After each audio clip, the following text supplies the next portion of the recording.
Alright, we got it ready. Anyways, guys, hello everyone, it's me, Juan Gamer 4, back in another video. And today, we're going to be reacting to another game theory, and it's not FNAF. I know, it's not FNAF, but we're going to be reacting to game theory, Don't Open This Door, which, for those who don't know, it's basically, we're talking about another Roblox game.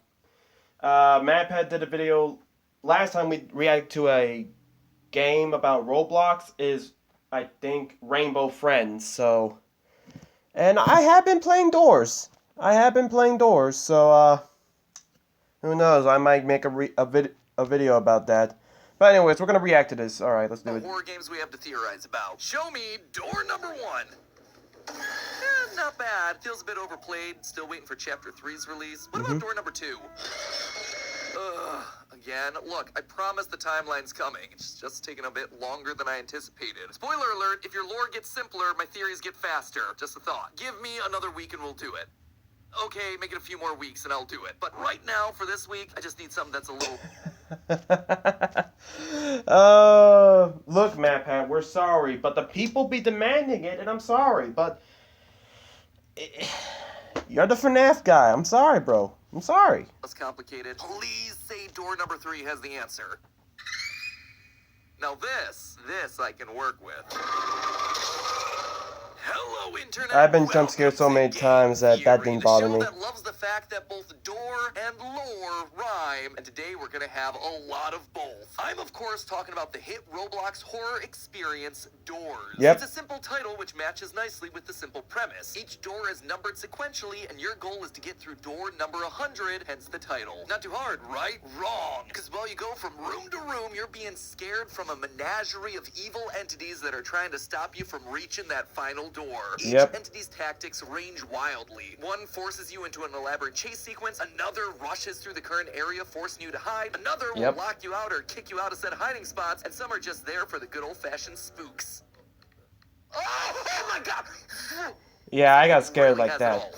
Good scares, good strategy, good puzzles, but of course it wouldn't be a true game theory horror experience without the secret ingredient, good lore. That's right, a game about walking through doors in a randomly generated hotel has got itself some lore. The developers have actually said the foundations of the story are basically in there already. They're just going to be revealing it slowly with each new update, which of course immediately got my attention. So I waited patiently for the Hotel Plus update that was due to come out in December, and then the update got delayed. Now, we've all seen our fair share of unpolished games and broken updates in the last few years. So Security breach. Time the oven, then by all means, devs, take the time that you need. But in lieu of this Hotel Plus update, allow me to scratch that door lore itch. Because in preparation for the update, I started digging into the game that we already had, plus the teaser, trailers, and screenshots that the devs have given us. And I think I've got it figured out. The devs weren't wrong. The lore is absolutely there. It's just hidden deep, real deep, almost as deep as wherever we're gonna end up in the Floor 2 update. So pack your bags, theorists, because we've got a one-way trip through history, magic, and a classic battle between good and evil. Let's check in. First of all, where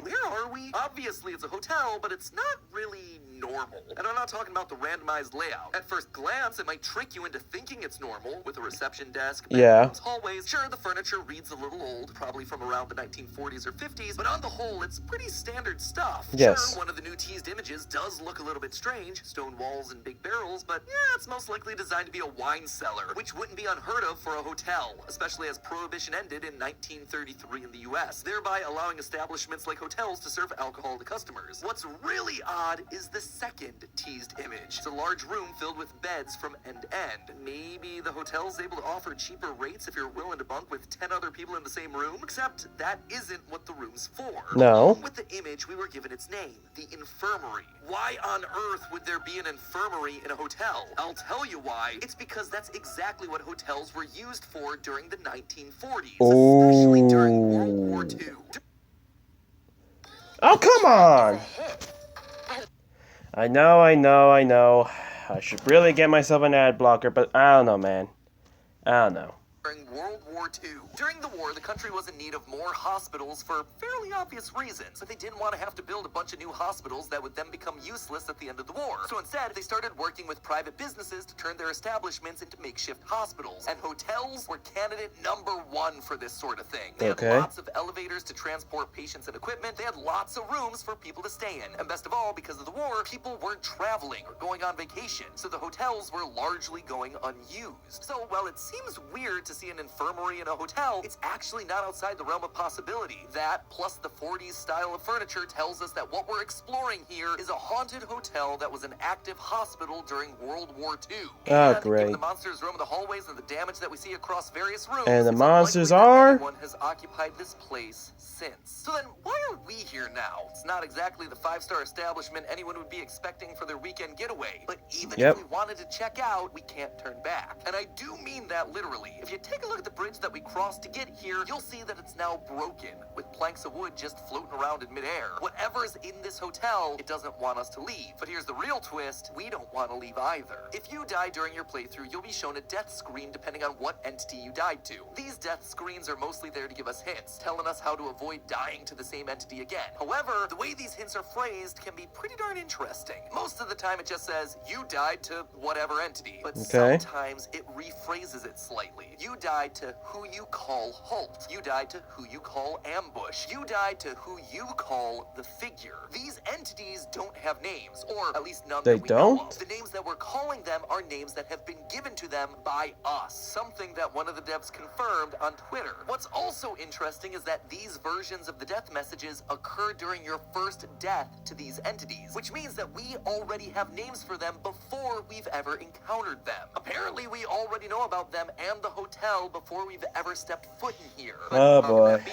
Well, for that, we actually have to look at the game's history. During the development for Doors, before the entities were called entities, there was a different name being considered: cryptids. Cryptids are creatures that some believe exist, but have never truly been proven to exist. Yeah, by like modern Bigfoot, science. right? Think things like the Loch Ness Monster or Bigfoot. Yeah. If these entities were originally going to be called cryptids, and the names we refer to them as were given to them by us, the player, then we must be someone interested in them specifically, also known as a cryptozoologist. Oh, that's come not just on. someone who works for Logan Paul's recent NFT scam. A cryptozoologist is someone that studies the pseudoscience of cryptids and commits themselves to proving their existence. And who wouldn't want to trust a guy dressed like this? We didn't come here for a nice weekend getaway, friends. We are here because we know about these entities and we want to learn more about them. Only we may have bitten off more than we can chew. Not You only think? are the entities very real, but they're powerful, scary, and above all, deadly. Dangerous. That is, except for one. Remember those death messages that I mentioned? The ones that are giving you tips and tricks on how to survive the hotel? Well, those aren't just meta messages from the developers. They're actually coming from another entity. Well, it Another might not be one? immediately obvious what entity it is. As you go through the game, you'll occasionally see blue sparkles show up around the map. They're normally around to show you the correct path during the seek chase, to show you which paintings belong in which positions during the painting puzzles, or to help illuminate the exit in a dark room. A guiding light, if you will. Which is funny, because the title of the music that plays during those death screens is also called Guiding Light. This has led the community to give this mysterious bodiless entity that name. Although I'm not entirely convinced that this entity is completely formless. While the majority of the rooms indoors are typical hotel rooms, there's a chance for special rooms to spawn instead. One of those rooms is called the Courtyard, and it's unusual because it's the only time we're able to actually go outside, feel the wind in our hair, the rain on our skin, and then remember that we're still trapped and have nowhere to go but forward. Existential crises aside, this room is pretty much regarded as a safe zone during the run, which starts to make a lot of sense as you explore the area. Looking around, you'll find a large statue of an angelic figure with a sword in the center of the courtyard, protecting it. In the Bible, we often see depictions of angels with swords, both used for battle and for protecting, but they're also seen to guide the lost, helping them find their way either physically or spiritually. Now, what would that remind me of? It's Guiding Light, the entity that's trying to protect us. This isn't the only time religious iconography is used within the game either. A handful of paintings around the hotel are parodies of religious artwork, or have been named with more religious connotations, like the Last Supper, or these two called Temple and Tabernacle respectively. One of the new items being added to the Hotel Plus update is a cross. The update trailer literally tells us the rules have changed while revealing this item and showing it stopping the entity Rush dead in its tracks. It's a pretty useful tool to be sure, but it actually tells us a lot more about these entities that Alright, so we can finally protect ourselves. That could have helped out from that. Unnatural beings like vampires, which means that these aren't just cryptids, they're demons, or at least Demons? something linked to the demonic. This in turn lends support to the idea that the angelic statue in the courtyard is indeed guiding light, as angels are basically the exact opposite of demons. But that's not the only thing the cross reveals to us about the game. Okay, so we're going to get cross in the update. Okay. That could have been really helpful when I keep dying over and over and over. God dang. I feel... I can imagine the people calling me noob. It hurts. Lore. Because while a cross stopping a demon in its tracks makes perfect sense, the developers didn't just take the easy way out. It would have been simple for them to implement the cross and just have the entity disappear when you use it, or have it freeze in place. Instead, they went the extra mile and gave it extra visual effects, which are definitely cool and add to the quality of the game, but also the specific symbol they use here tells us a lot. Upon first glance, most viewers will probably recognize the main symbol as the Star of David, a symbol of the Jewish faith, which might seem odd when connected to a cross and its powers over demons, but actually that wouldn't be looking at the full picture. Widening out your view, you can see that the Star of David is actually enclosed in a ring with writing and symbols in it. This actually aligns more with the precursor to the Star of David known as the Seal of Solomon, a symbol that supposedly gave King Solomon the power to command the supernatural, including demons. And now the pieces start falling into place. This symbol went on to become associated with the occult, but also with Christian, Jewish, and Islamic alchemists, which might explain the Islamic. So we're an alchemist then. At the center of the star. And yeah, believe it or not, but there's a lot of history with religious groups partaking in alchemy, specifically the whole turning lead into gold and bringing things to life from nothing part. It is some really wild stuff. In fact, it's that last one that's going to be important to us today. In the world of alchemy, when you create a living being from non-living things, that being is known as a homunculus. As the stories go, they were made in a variety of ways. Some are animals, while others are tiny little humans. Within Christian alchemy, the homunculus were supposed to be Christ-like, perfect beings made from nothing. But it would also grant its creator the ability to see and converse with demons and spirits, which if you were staying in a hotel filled to the brim with horrifying entities, I would imagine would be a useful tool to have on your side. So why am I bringing all this up? Well, there's always been one entity that bugged me. And no, it's not just because it killed me even when I did what it told me to do. And you get jump scared. And come on! Alright, we got back to this scary thing, looking in your eyes, looking in your soul. I know. I gotta get rid of the ads. I need to. And no, it's not just because it killed me even when I did what it told me to do. No. Let's control your breathing. Yeah, okay. I was pressing Q or E. No! You can only revive and run once? No!